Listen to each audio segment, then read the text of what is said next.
तर गुगलच्या या नवीन आणि भन्नाट घोषणांचा कोणत्याही तांत्रिक भाषेविना अगदी सोप्या शब्दात अर्थ समजून घेऊया. विचार करा, आता इंटरनेटवर फक्त माहिती शोधण्याऐवजी इंटरनेट स्वतःच आपली सगळी कामे करणार आहे. कमाल आहे ना? यातील सर्वात मोठी गोष्ट म्हणजे UCP हा एक असा स्मार्ट असिस्टंट आहे जो ऑनलाईन खरेदीचा पूर्ण चेहरामोहराच बदलेल.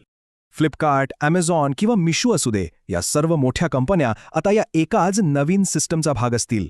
म्हणजेच फक्त हवी ती वस्तू शोधायची आणि AI स्वतःच स्वस्त पर्याय शोधून डिस्काउंट लावून ती थेट खरेदी करेल.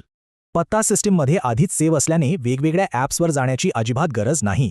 एका क्लिकवर सर्व खरेदी आपोआप पूर्ण.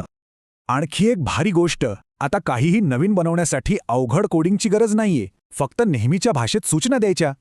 यालाच अँटी ग्रॅव्हिटी म्हणतात. आपला नेहमीचा साधा सर्च बार आता चक्क एक जादुई निर्मिती पेटी बनणार आहे. थोडक्यात स्वतःचे ॲप्स, पोस्टर्स किंवा व्हिडिओ बनवणे हे आता एखाद्याला मेसेज पाठवण्याइतके सोपे झाले आहे. खरंच? आणि व्हिडिओसाठी आहे गुगलचे ओमनी. हा असा भन्नाट टूल आहे जो काही सेकंदात उत्तम दर्जाचे व्हिडिओ बनवतो.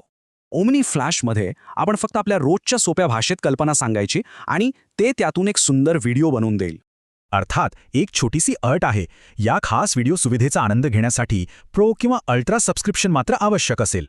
थोडक्यात सांगायचे तर सर्च आता फक्त माहिती शोधत नाही, तर ते एक परिपूर्ण आणि अष्टपैलू साधन बनले आहे.